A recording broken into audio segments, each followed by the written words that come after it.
So this gathering is an experiment.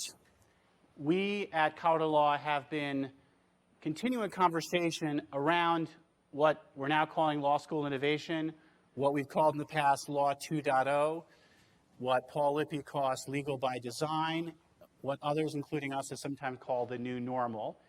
The starting place is something is changing in what lawyers do and what develops highly qualified legal professionals. And for those who don't think anything is changing, they're not here. I remember the first dean's meeting I went to that Bill Henderson, who will be joining us here, and there he is, Richard Susskind spoke at. One of the highlights was Susskind said, how many of the deans are on Twitter? Dan Rodriguez wasn't at the meeting. There were two of us who raised their hand.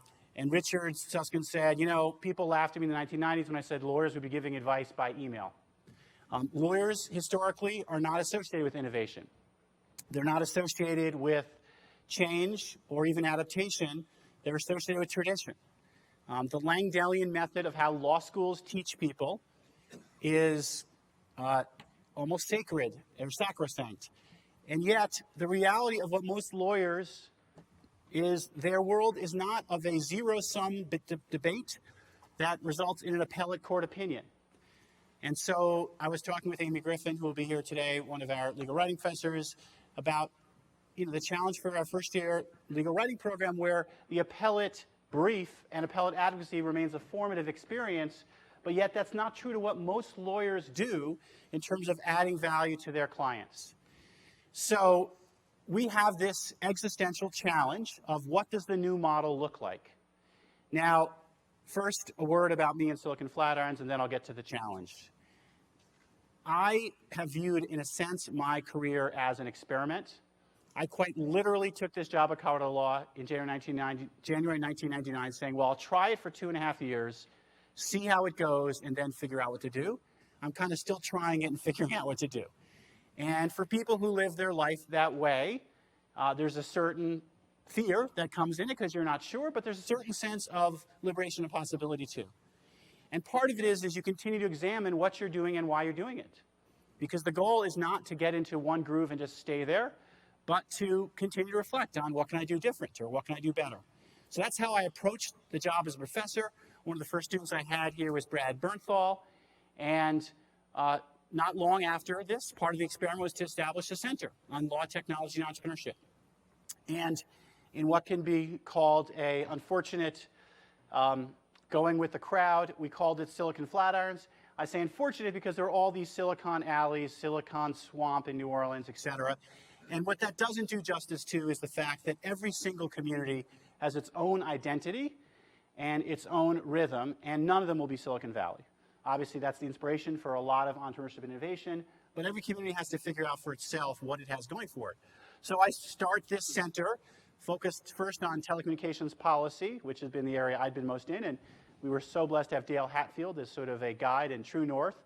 We then expand to intellectual property and privacy and cybersecurity, and are fortunate to bring Paul Ohm onto the team.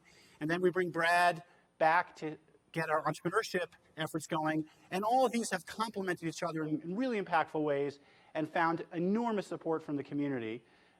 Most notably, Jason Mendelson, who's here as an adjunct professor and who's been incredibly valuable with the law school and with the Silicon Flatiron Center. And so this is developing, and this has been the world that I've been spending my time with because it's about innovation, it's about entrepreneurship. And I hadn't honestly been thinking a lot about the future of the legal services profession or law schools. And then, just as that world is about to have the proverbial hitting of the fan, and I go to Washington to work in the government, back to the antitrust division where I'd been before I became a professor, and spend a lot of time there on innovation policy. And David Getches, who was my predecessor, approached me and said, well, I'm leaving as dean. Would you consider being my successor? And after some thought and reflection, I got to the point, well, that's an experiment I'm willing to try. And so that gets back to the proverbial challenge, which is I come back here and I'm like, wow, this world is really changing. And what does that mean for our students? And what does that mean for our community? And we are fortunate here at Silicon Flatirons to be well situated to answer that question because there's a lot of experimentation going around us. There's a lot of entrepreneurial initiative. Even here in this courtroom, we host a monthly new technology meetup. And the legal world is changing. We're fortunate the Kauffman Foundation, who's been willing to partner with us in the past, wanted to help as part of this initiative. And so after we planned this conference on law school innovation, the good folks from the ABA said, well, we're not doing our Associate Dean's Conference this year. Can you help out? And so Kelly, Teskey, and I said, sure, we're already all getting the gang together for this conference. Let's stay a little bit longer to get the Associate Deans involved. And the energy from today and the ideas from today will quite literally carry over to engage Associate Deans in this conversation. And part of what we're building today is a way to think about the changes that are happening and what we need to do. And part of what we're building is a network, because the world today is a world of networks, not of hierarchies, of people who are part of, to use the Paul Lippy phrase, the mishpacha, which Yiddish loosely translates means family. So you guys are all part of the mishpacha here.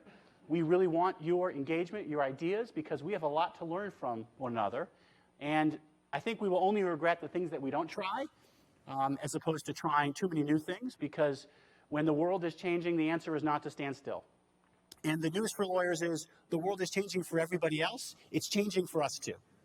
And lawyers long wanted not to be that person, but my experience has been it's great to be that person.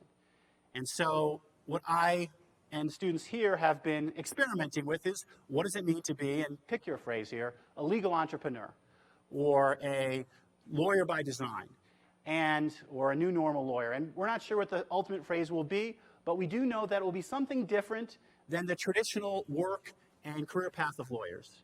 And ultimately, my prediction is for those who can embrace it, both law schools and lawyers, that's going to be a gift. They will have more interesting lives, more fulfilling careers. In some sense, it's going to be harder on them because more is on them. And so I don't know when Thomas Friedman's new book is coming out, but by his op-eds, you can tell this is where he's going. And ultimately, that's a liberating opportunity for us, how to explain that to our students, to our alums and employers, and most challengingly to our faculties, is going to be a big part of this. What Bill Henderson reminds us in the Blueprint for Change is we probably need about 20% of our faculties to get there. The good news for us at Colorado Law is we're there and then some.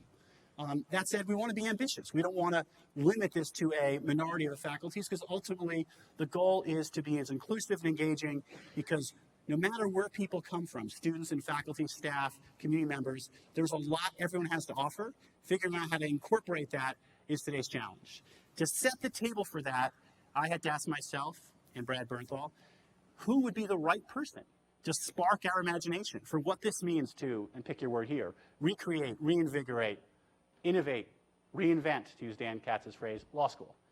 And he said, well, there is this design school that was founded at Stanford, and it was founded kind of out of whole cloth, and it was the imagination of a few people, one of whom is here with us today.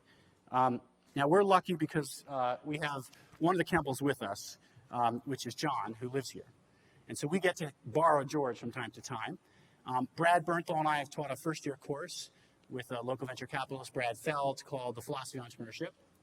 And we've had a simulation of design-centered thinking, which, depending on how you want to call it, and Deb Cantrell will pick this up in her panel later, you could call it client-centered lawyering, or you could call it how to develop empathy. But the point for lawyers is how to see the world through someone else's eyes and experience and seek to be a creative problem solver. Again, not necessarily what first-year law school has been historically designed to do. So much of this class that Brad and I teach is subversive. We're subverting the rest of the first-year curriculum to help people think with a different part of their brains. And we tell them right up front, this class is an experiment, this class is subversive, and by the way, it is pass-fail, so don't stress too much about the grades. The point is to engage in the ideas. And for those who haven't heard of design-centered thinking in the D school, you're in for a treat. And for all of us, it's really a chance to open up our minds about this basic project. And let me let you take it away. Thanks, Phil. No, thank you.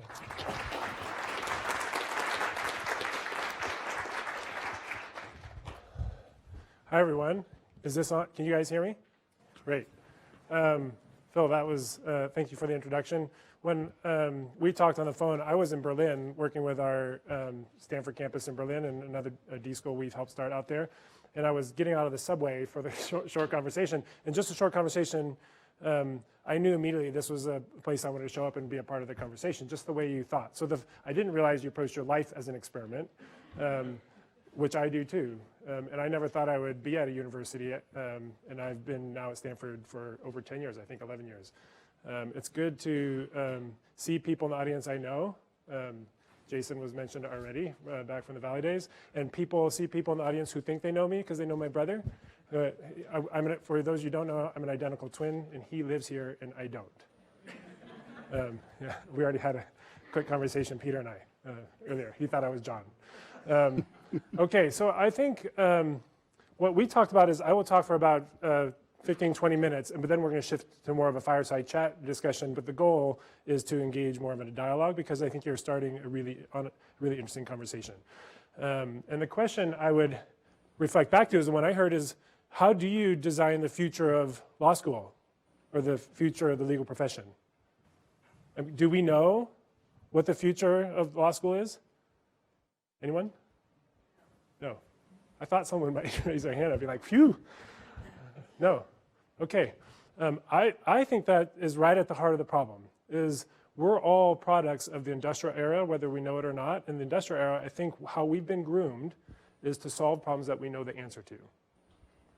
And the question is, how do we lead ourselves forward in a direction when we don't know the outcome? I don't think we know really how to do that. But we're in an environment where the context is shifting and we realize that change is coming, but we don't know what to do about it. And so then we approach it either with like disengagement or a sense of urgency or crisis, or we just try to go faster, and that just worsens the problem. So I think we're at a place where we don't know how to lead our way towards unknown outcomes. There's a quote, I think it was Joy Ito, who runs the Media Lab now, that really stood out to me. He said, "The cost of planning now exceeds the cost of experimentation." That has massive implications. It used to be hard to make something and try something, whether it was a company or a new product or a service or something like that. And so we would spend our time planning our efforts and coming up with how we knew we could make it work, and then we would spend the time making it work. Now, that worked, I think, in a world that's not that complex, so that doesn't change very fast. But in an environment that is increasingly complex and increasingly changing, what happens when you get your plan done?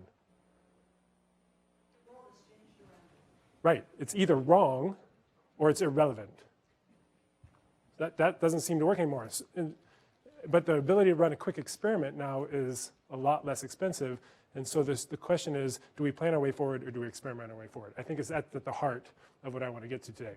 What we found is the D School was originally started to take the way designers historically solve problems in a more human-centered experimental way.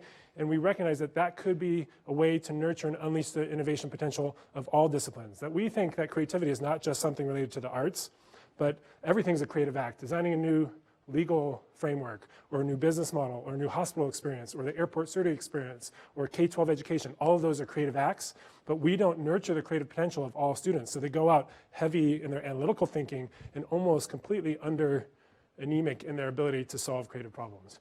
So the D School started to help students learn how to tackle problems that they don't know the answer to, and to be confident in their ability to solve it in a creative way. And we found the best way to help people learn how to tackle problems that they don't know the answer to, like the future of what law school is to introduce them to a creative process and then give them a chance to practice it on as many real messy problems as possible. It's only about the practice do you start to realize and trust these new behaviors as opposed to the behaviors that you may have as a habit as a product of your education. So I thought we could try it. You game? You're not sure? Okay, all right, so I'm gonna give you a challenge that we gave to one of our student teams. And it was, this is Jane Chen. If you've heard this specific project, I'd ask you not to answer the first question. Okay, so this is Jane Chen. She's from the business school, or was from the business school. She's now an alum. And everything at the D School is done in teams, because we think innovation requires diversity of perspective, not just innovation is a collaborative act. So she's on a team with a computer scientist, a business, I think business process engineer, and another maybe a designer. So it was 4 people, and they were given this challenge. So all of these students, they were interested in having social impact. So they're working on problems that impact the developing world. We were working with a nonprofit in Nepal, and the challenge they were giving is design a cheaper incubator for countries like Nepal. So the infant mortality rate in developing countries is very high. And the incubators that you have access to are very expensive, which means they're not easy to get for a developing country. Anyone know what an incubator costs? $100,000. That's great. It would probably get a good one. I think it's 20 grand, but the right order of magnitude or an order of magnitude off, very, very expensive. So it's really hard to get get an incubator in developing countries, just from the cost perspective. For the countries that did get them, they usually inherited them from a developed country. It might be in a language that they didn't read. So if the parts broke down, they couldn't get a new part. They might not even know how to read the instructions. So there are a lot of barriers to getting incubators. Okay, so if this is the challenge, let's just tackle that challenge. How might we design a cheaper incubator? What could we do?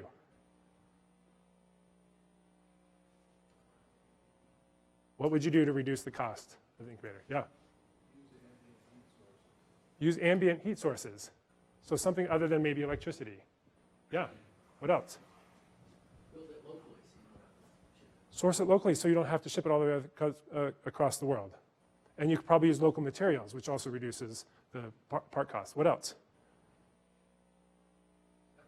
Simplify. Maybe they don't need that pole, right? So start taking away the things you don't need.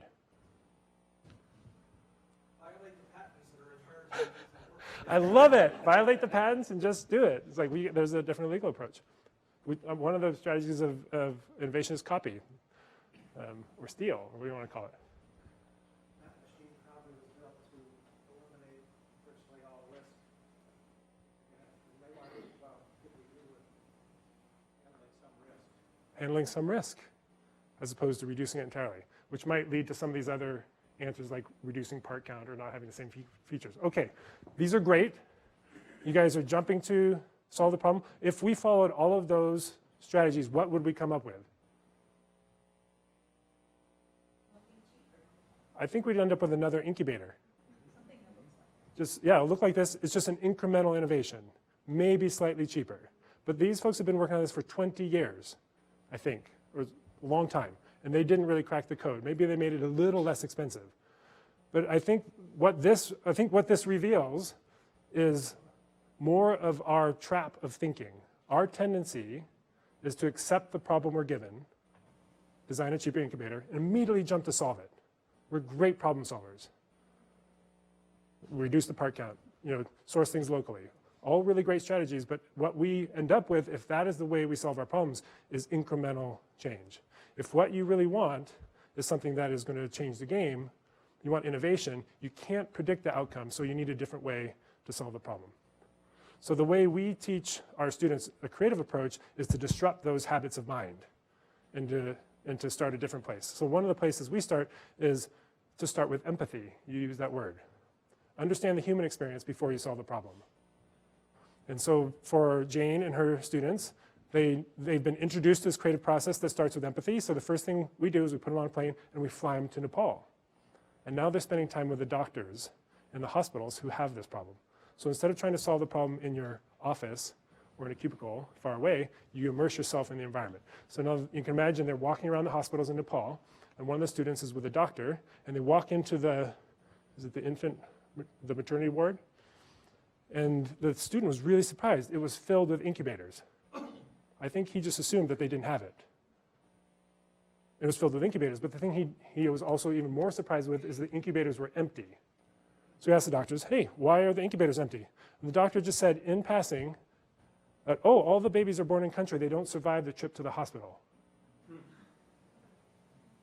And that's the type of insight you would never gain if you're not there. And the student, without telling us, the faculty at the time, they just bought themselves a bus ticket. They went out in country. Now they're spending time with the mothers who are losing their children.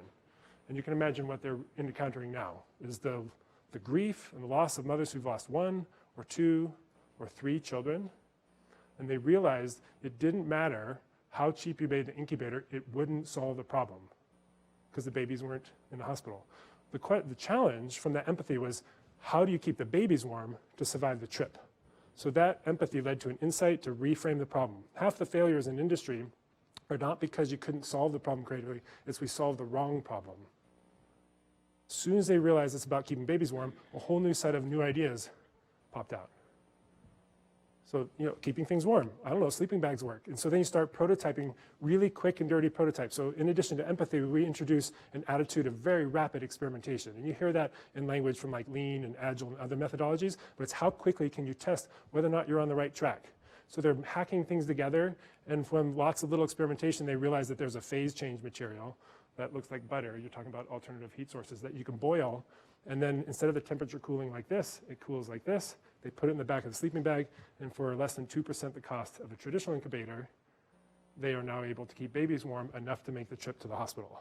And these students realize, one, the potential of their own creative capacity, that maybe they didn't think of themselves as a creative individual, and they see the impact they can have in the world.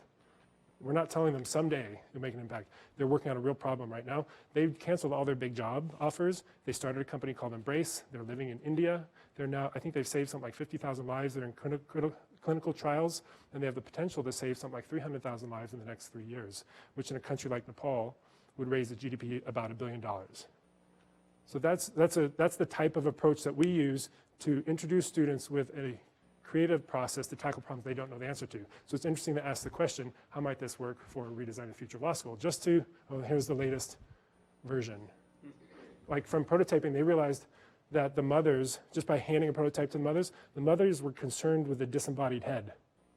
So they had to put a window in, not because it was needed functionally, but it was needed from a human experience. So the attitude of empathy and prototyping really matters. So just to visualize how we might introduce students to a way of working that helps you move forward when you don't know the answer, that leads to unexpected innovation. Start with empathy, use that understanding of the human experience to redefine the problem.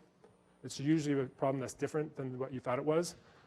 From that reframe problem, you can generate many new ideas that you didn't have before that you want to very quickly test in rapid experimentation. You create prototypes that you can put back in people's lives and start to see whether or not you're on the right track. Now, you might adapt a creative approach for your work or for your organization. It may not look like this. What's important is that there's the principle and mindset and value of empathy and this attitude of experimentation, and that you do it in a collaborative, iterative way. And that sets up a different rhythm and a different vocabulary for collaboration. Now, the thing I would maybe just in the last 5 to 10 minutes, and then we'll have about 20 minutes of conversation, is to reflect, if you guys are trying to design the future of law schools, how did we design the D School? Because the D School didn't exist before. So I just want to give a little high-level broad strokes on that. So what we did is we didn't know what the D School was when David Kelly, who's a former professor of mine, and I started it. I'm an entrepreneur. He's a tenure-line appointed faculty member, but never got a PhD, never wrote a paper. So he felt he scammed the system, and neither of us really knew what to do in a university. We just knew how to start companies. So that's what we did. We just started the D School. We got in trouble for using the D School name because it's not a school, we learned. School means something important at a university. But once we got our own funding, then the university really thought it was a good idea. We just had an instinct. This is sort of like the instinct that Phil was talking about. We had an instinct that a new kind of leader was needed in the world. One that could tackle problems we didn't know the answer for, that could value the human element as important as the business, technology, and legal and other elements, that could work in a collaborative and experimental way. And that's what was needed to sort of rise to the challenge of our time. We had that instinct. We also had the instinct that a creative approach might be this glue for those types of collaborative teams to tackle a huge range of ideas. But that's all we knew. We didn't know what a D School was, other than we had a groovy name. Right? So how do you design the future of innovation education? So we used design thinking, or whatever you want to call this, and used design thinking to design the D School to create an environment in which people can learn design thinking. It's very recursive. But we use design to design our education program. So we started with empathy, with the students. We didn't know what it meant to attract students from every discipline to work on collaborative teams on innovation challenges. We didn't know what it meant to attract faculty to work on diverse teams, because all the classes are taught by teams of faculty. So we started with empathy, and the students aren't required to be at the D School, and so they have to want to be there. And we actually don't care what they work on, as long as they're working on something hard and get to practice a creative approach. which means we had to have empathy of what projects they were interested in having to tackle. So by engaging them in discussions and interviews and conversations and observing how they behave and where they go, we learned that the types of projects they had a heart for, this was 8 to 10 years ago, to give you a sense.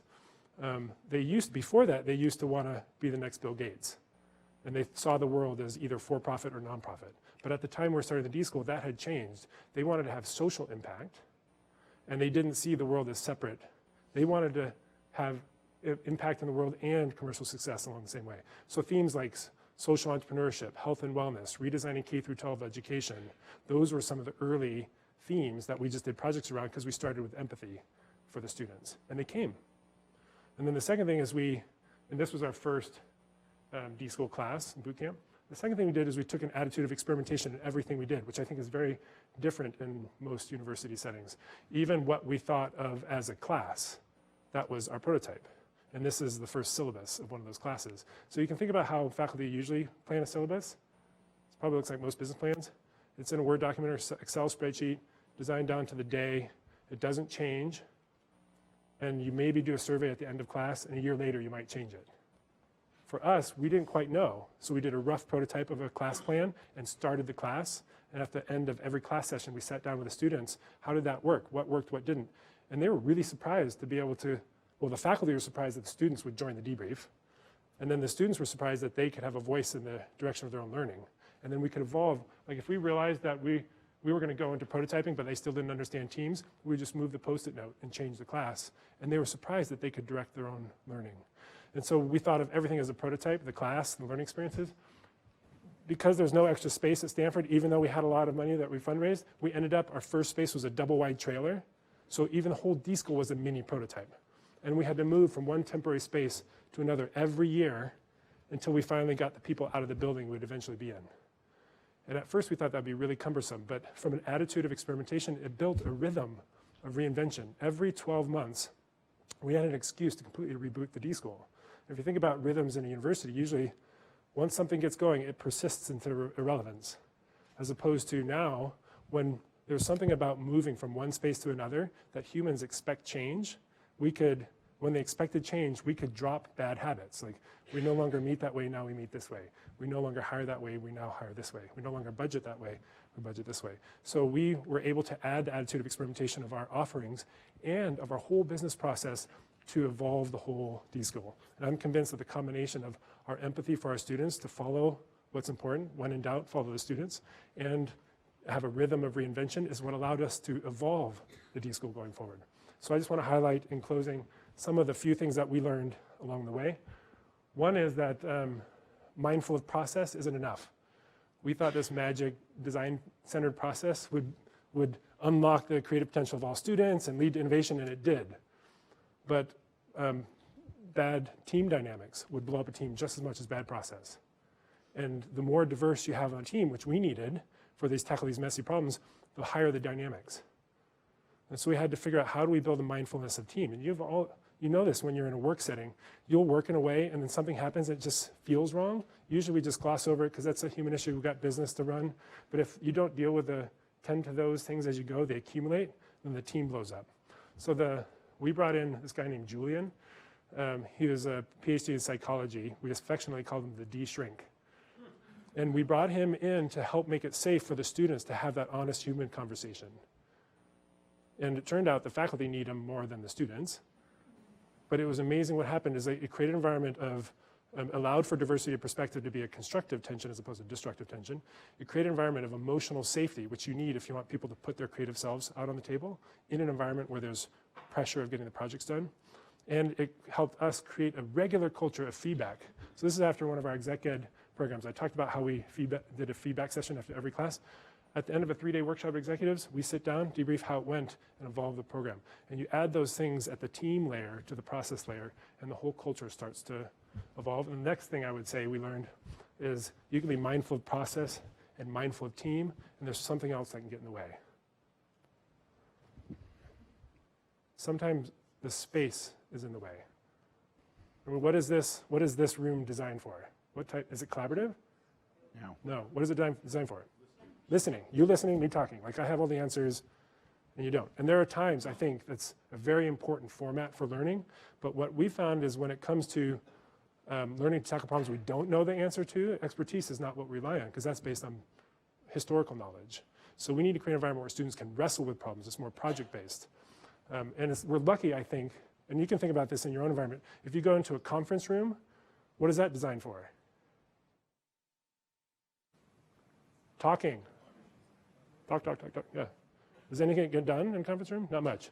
So like we learned right away that if we want our students to work on a project, we had to redesign not only the classroom, but what the whole collaborative context. As an entrepreneur, I used to be a CEO of startups, and I thought that space was either a facilities project, give it to my COO or head of facilities to make sure everyone had a space, they had the ergonomics, they weren't gonna hurt themselves, finance had a locked door, and the salespeople had a quiet room to talk in. It was either a facilities project or it was about brand, show how groovy you are. But now, I think space is probably one of the most powerful levers of a leader to shape and bias organizational behavior. Because as humans, we respond to the physical place we're in.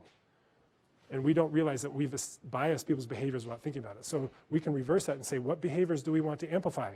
The innovative behaviors. So we knew that we wanted the environment to adapt to the learning mode. If they're in empathy mode, we wanted them to sit and be more human.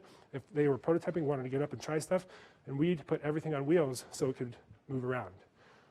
We've found that the students told us that if the space looks too precious, they don't feel safe to change it. So we made it unprecious, so if it's not working, they can hack it and adapt it. And there's something about being open to unfinished thoughts that you can do more easily in an unfinished space as well. We want our students, instead of sitting and talking for a long time, to get up and try something, a bias towards action, so we make seating uncomfortable.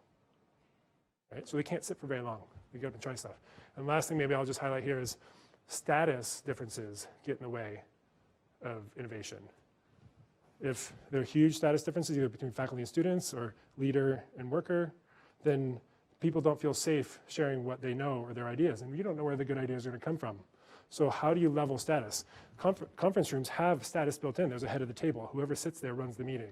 So we create rooms that don't have status. It disrupts status. I love the word subversive class. So I can change status in this room. I can relinquish status by sitting down. I can gain status. So leadership can move based on who has expertise at the time.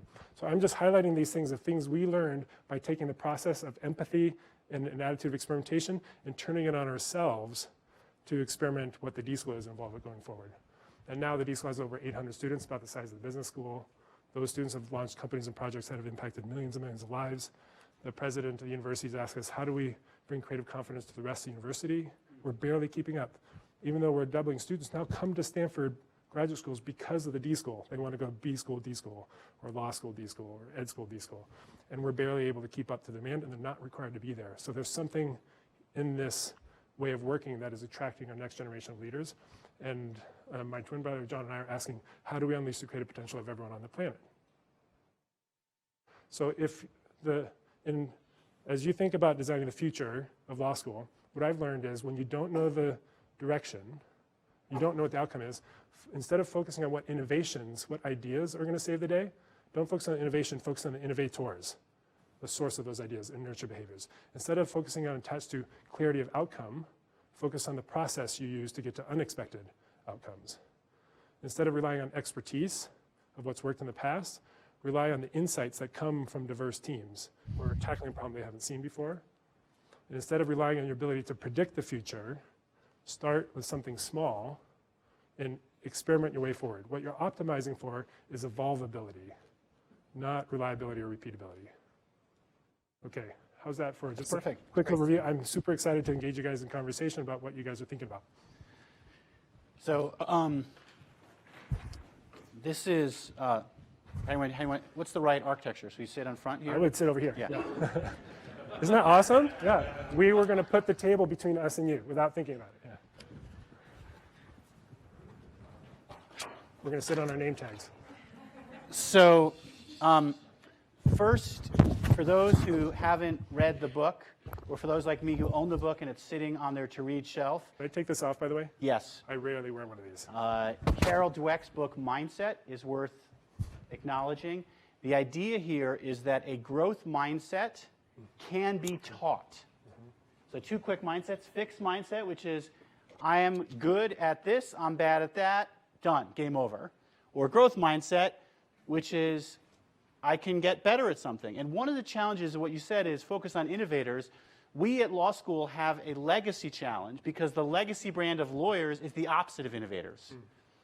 So law has been as an instrument of stasis, keep things the same, bring order, not creativity and generativity. So add variance and That's right. Yeah. So one of the challenges we have is how do you engage students and develop a growth mindset over the course of their 3 years, in many cases taking people who might have thought about themselves, I'm not an entrepreneur, I'm not an innovator, I'm a lawyer, and turn them into, wait a minute, I can be an innovative lawyer. And I just want to be very clear about something, and Deb Crantrell will pick this up, I'm sure. When I use the word innovator or entrepreneur, anyone who thinks private sector, like George said, that's not what I'm talking about. I have spent the majority of my career in academia or in government, and that doesn't stop me from thinking about myself as an innovator or entrepreneur. It's a mindset about how you think about yourself and methods, what methods you use, which, so let me pose this to you now, which is part of the challenge we all have, is the people who are coming to us may not be as naturally, has much inclination towards a growth mindset or entrepreneurial methods. So we have, we can't just take people and say, okay, you're innovators, go loose. We have to help them find their inner innovator. Yeah, I love that. And when I think of innovator, I don't think entrepreneurship. That's a word that people over-associate with tech, young computer programmers at venture capital, and like, well, where's the role?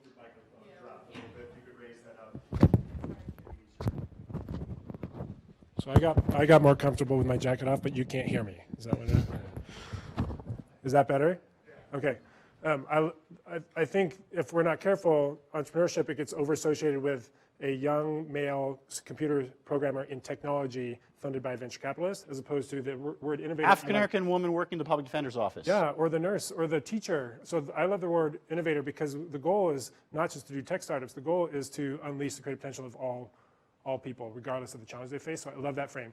The second thing is, I think they often come to us, if you say, they don't think of themselves as an innovator, often because we force them to pre-select as an identity.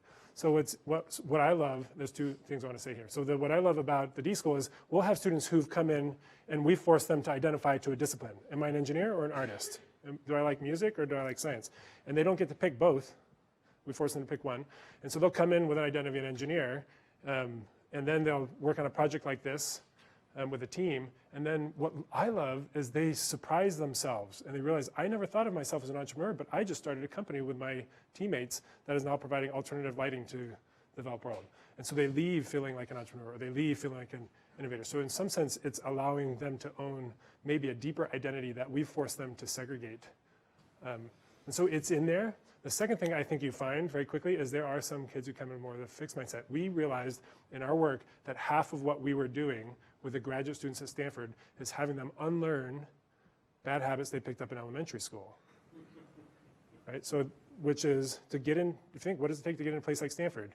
Pass all the tests. Don't fail, don't take risks. And then we expect them to go out in the world and take risks and work with others. In elementary school, you're supposed to work alone, because if you work with others, it's called cheating. And so I think there's something, we realized that for us to really prepare the students to do our work with them, we had to start sooner. So we keep doing our work at Stanford. We started a whole K through 12 lab, because there's all kids, I have 3 boys, 9, 7, and 5. You can tell they all start school feeling creative, but rarely do they survive school. I think we have great intention, but there's something about the way we've structured our early and higher education that strips that away.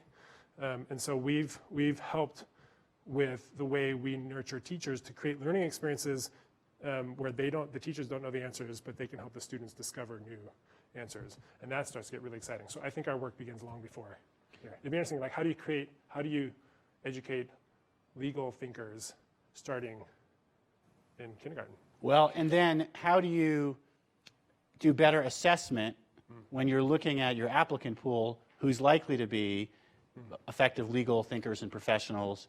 One of our colleagues, Scott Moss, and Alexi Renee Marks, who's here, has been looking at that. And I think one not surprising for many people is LSAT scores are probably overemphasized at the expense of, you could say just about everything else, but you could just say a lot of other things, which turn out to be much more predictive of future success. So one other thing that's a challenge, based on what I just said, we'll tee it up, is what I'll call dualistic thinking. It's really important for me to get good grades, therefore all the other stuff doesn't matter. If you want to say the other stuff matters, people will often gravitate to this, oh, so grades don't really matter. It matters how well I develop my personal narrative or my network. And you're like, no, I wouldn't put it that way. It's a challenge that, you know, how do you tell a nuanced story about what makes someone successful? And it's something where people want to gravitate to a clear, very simple narrative. And if you have a richer framework of activity, experiences, it's hard to keep people's attention. So how do you create a narrative about the whole person and professional that people continue to develop into in the face of a temptation of people, which is, okay, I just want to get good grades, and that's all I need to do, as opposed to a broader story? That's a really interesting question. What I was listening to, the thing that popped to me is I think we assume we have to construct the narrative. And I'm not sure we have to. What I find interesting is the students are constructing the narrative for themselves if you focus on something else, and that is we focus on finding projects that are meaningful and real for them, and then equipping them to tackle those problems so that they can discover something about themselves, about their creative potential, and see their impact on the world. And what's interesting is they come for many reasons. And once they start wrestling with something that's real and see that they can solve it in something they thought was impossible and discover they can have impact, not solve it in like a conceptual way, like I solved that problem through an equation or an argument, but in a real way. Like it's in the world, they met someone whose life was impacted, they discovered what the real need was, they put something in the world that changed that person's life. It's in the world learning. They show up for it, they want more of that in their life. So they come back for it. And then if you ask, well, what do they put on their resume from the D-School experience? It's not the classes they took. It's not the narrative. It's not design thinking. It's the project they work on. I worked on like redesigning, helping people save money who didn't. And how long is that arc of experience before they arrive at that narrative? Real quick, that narrative, they then tell their friends. Yeah. And their friends say, well, why are you so excited? Like, you're jazzed about this. You're speaking to an intrinsic motivation for the students as opposed to an extrinsic, like here are the criteria you have to solve for to get a job. And and that motivation is very different. It shines when other people come. So it varies where that comes from. Sometimes people get it in an hour. All of our D-School experiences are experiential. Like this is a rare thing to try to talk someone into design thinking. It's like usually how we'd start a class is, you want to learn how to solve problems you know how to answer to, let's start. And we just get people going with something in an hour. They can see what is it like to use an empathy and prototyping approach to solve a quick problem versus the way they do. Sometimes after that, they're like, this is what I've been looking for. Sometimes like it confuses them, so they try again, and it could take a year. But usually, often the more skeptic they are, the harder they flip to the positive. And then once they're on that, they don't see the world the same anymore. Right? They see the world as a place they can look at and find problems worth solving, that they can involve others in leading that. But we haven't really, the narrative is different for every single person. I think that's the trick. Okay. All right, so let me try to sum up that eloquent statement, which is that the challenge is to create a structure where individuals can develop and define their own narrative based on lived experience. Because if you are in the business of offering 3 narratives, you get to choose. You're a transactional lawyer, litigator, or regulatory lawyer. You're setting people up to artificially try to force themselves into a box. And the more liberating experience is to say, listen, there's no box. Everyone's going to have to define themselves over their career because it's a continuing journey. And how do you give people the confidence to come to their own definition of themselves? Is that an okay summary? That's great. So I'll try to speak up in case you can't hear the mic. And don't be passive. Otto, you're the man. If you can't hear, George, you say something. So one more question, then I want to get the audience involved. We're going to have a discussion later this afternoon using the word competencies. Neil Hamilton, Bill Henderson, others have talked about this. If we were in a medical school, it would be, yeah, of course we're talking about the competencies you're developing.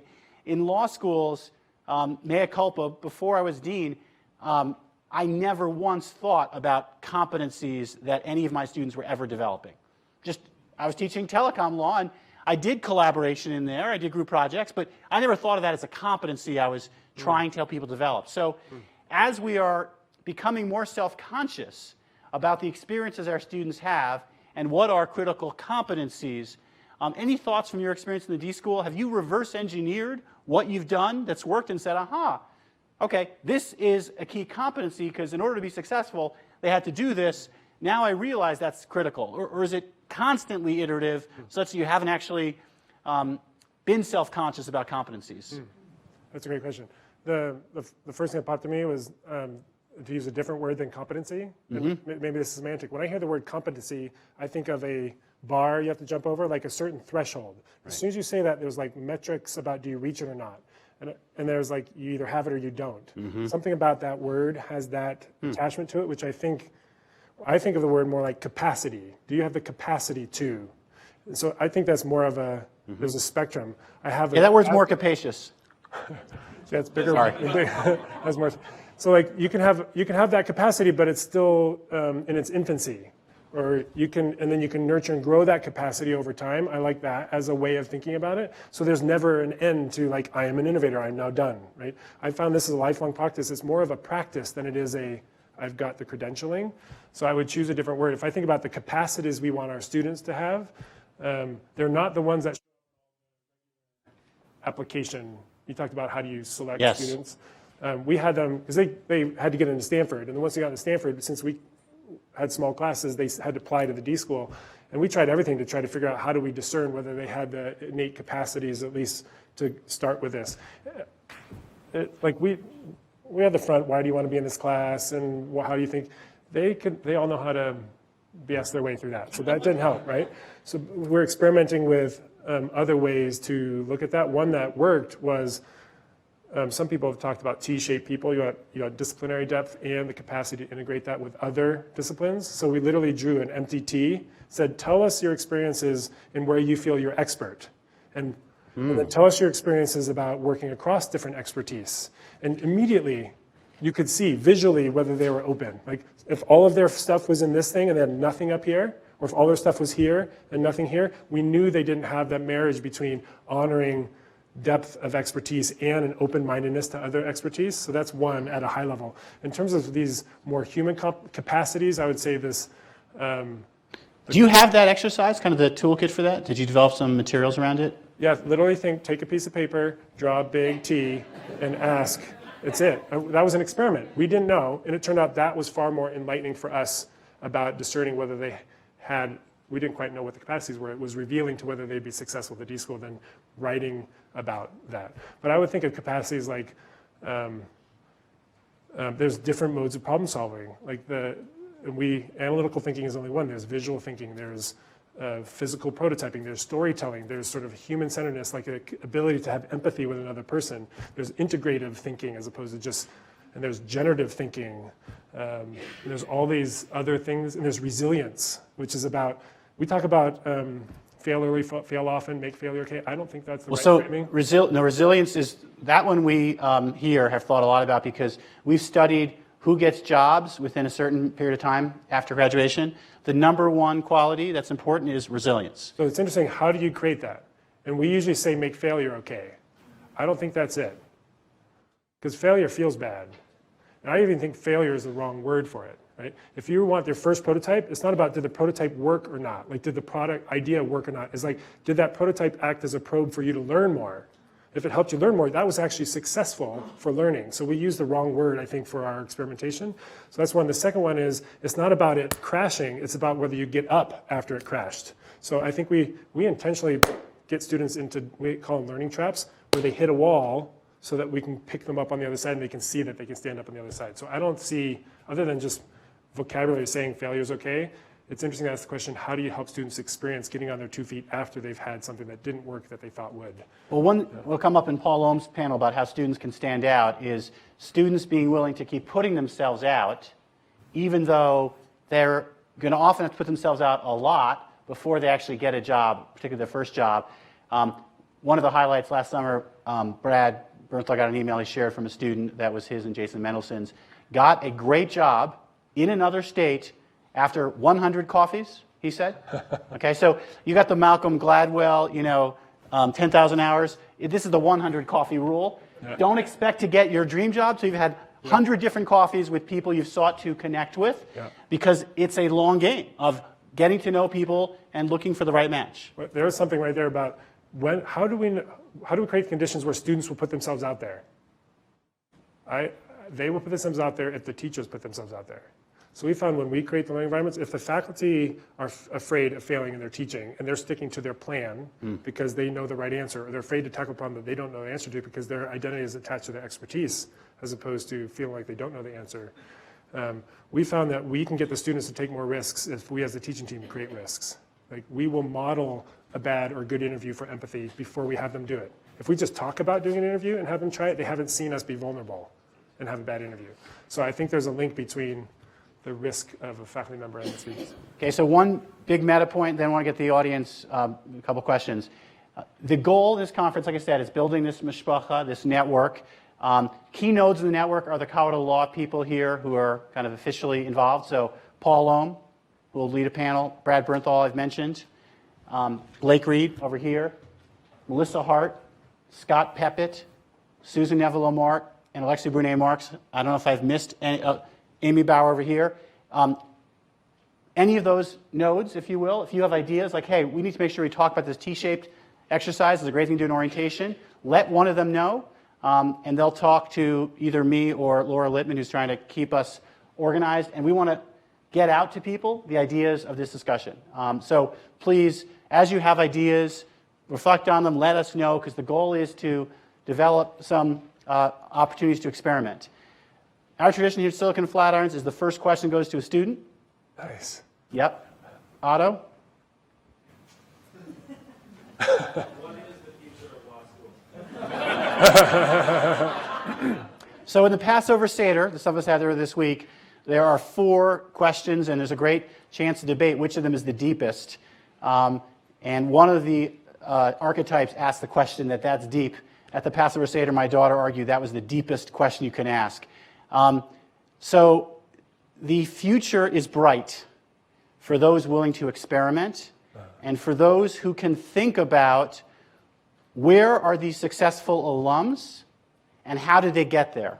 Part of the problem is too often law schools were insulated from their alums and they weren't thinking from the perspective of what did their alums learn that mattered and how to double down on that. So my answer to your question in short is, the answers are out there. We've just been looking at the wrong places. Can I agree with half that? Please. So my first thing I thought of was the same first thing you said, and that is the future of the law school depends on the rate of experimentation. I don't know what the answer is, but it'll depend on, it will succeed or fail based on its ability to adapt, and that comes from experimentation. I actually think the future of law school may be more easily found not by looking at alum, which are the products of the current system in the institution as it exists today, but start earlier. Look at the kids. If you want to see what the future is, start with kids who in 20 years will be the future, or in 10 years or 7 years. So I almost wonder what answers you would get if you start upstream. So maybe the answer is, don't look here, look either before or after, and experiment your way forward. I'll take that. Yes? So it's all really interesting. And obviously the future of the law school is tied to the future of the professor, to the profession. And Phil, you were asking, look at where your successful alums are. So to me, this is part of an issue, is that one of our jobs is to prepare our students to be successful, not just for their first job, but their first job and beyond. Yep. But if you look at, for BU, what do our students aspire to? They aspire to big law. Now, they're not all going to big law, but that's where they aspire to. And our successful alums who are in big law and have been there for 10 or 20 years, they grew up before we talked about competencies, right? They grew up when it was all about grades.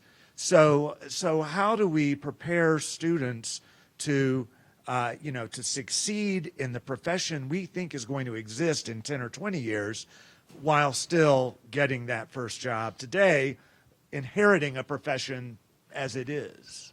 So I will frame that as our legacy problem, and I will refine my earlier answer and then invite George to answer this question. My earlier answer, when I said successful alums, I would define success broadly and imaginatively. So many of our successful alums are people, like Roxanne Jensen here, who are not practicing law in a formal way. Interesting. And at Colorado Law, one of the blessings we have, in addition to well over the 20% rule that Bill offers, is how many alums we have who are doing things in a variety of sectors that are extremely entrepreneurial and have been successful by lots of different metrics, because in general, this law school has been less wired in big law.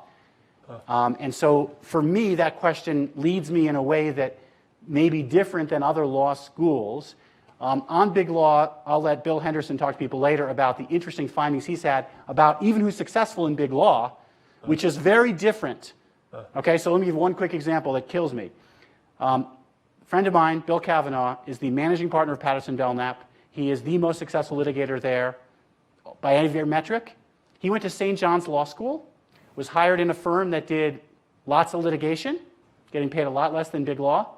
He got hired as a contract lawyer on one case by accident, and they kept breaking their rules to move him along. And I said, Bill, why don't they try to hire more people who have the capacities that you have? They said, oh, no, you don't understand. They don't think that way. Awesome. Well, I love that. What do you want me to answer? The legacy problem. If your legacy points you in one direction and you have this sneaking suspicion that that's not the future, what do you do? I love where you took it in terms of redefining what success means and looking at the edges and the variance of that. And I would just follow that a little farther, and that is, how many of us are doing today sort of like found our calling based on what we thought it was? Right? Like we're assuming, you did, oh, great. We're assuming that the students at an early age, like I know I want to be in big law, or I know I want to be in medicine, or I think we make this, we paint a picture to the students that they need to know what they should be doing with their life, and that it will fall in one of these boxes. I think that another question might be, how do we use law to help students discover their true identity and how they deploy the capacities of the way a lawyer can think and act in the world in whatever context they might find themselves in. That might be another way to look at it, as opposed to assuming like they're going to know that answer. Because I think there's something about that. If you asked almost every single person, they would say some of the most meaningful things in their life have come from an unexpected place. It was an accident. It was an accident that I ran into David Kelly after going to a design talk and had the instinct that design could be bigger at Stanford, and now I've been at the D School for 10 years. I would have never planned that into my life. It's just literally everyone has a narrative like that. But I think we construct our education system assuming that that's not how life unfolds. Get Jason last word.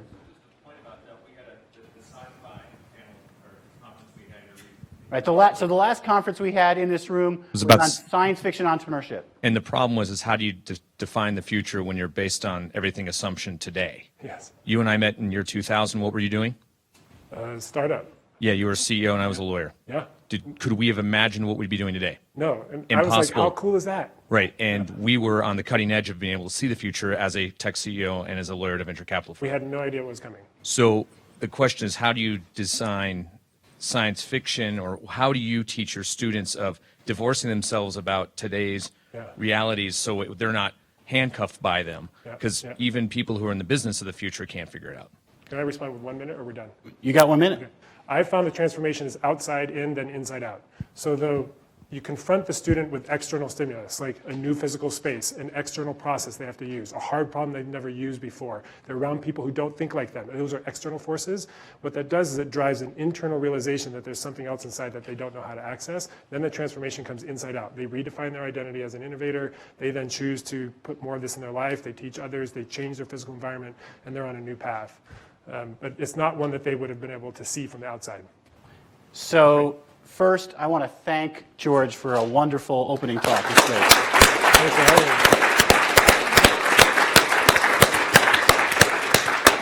me. And next, in a perfect segue, when we started this conversation, Scott Peppett said one of the most important and hardest things is how to manage change, particularly in this environment. So I said, fine, Scott, you can take that panel. So let's hand it over to Scott Peppett to take us through our next panel.